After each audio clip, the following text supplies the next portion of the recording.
Pasta তো আমরা সবাই খেয়েছি, তো আজকে একেবারে ঘরোয়া উপকরণ দিয়ে পাস্তা বানাচ্ছি।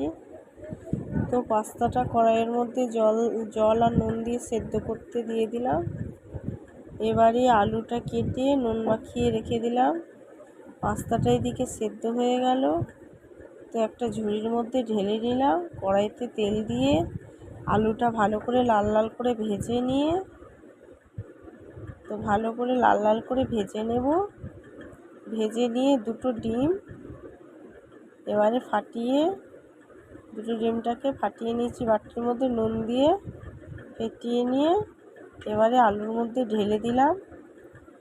তো ভালো করে লাল লাল করে ভেজে নিয়ে এবার সেদ্ধ করে রাখা পাস্তাটা দিয়ে দিলাম।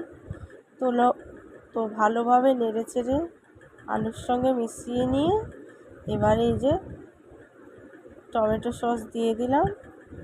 তো খেতে অসাধারণ লাগে বন্ধুরা। তো তোমরা এটা বানিয়ে খেয়ে আমাকে কমেন্টে অবশ্যই জানাবে কেমন হয়েছে। ভালো লাগলে অবশ্যই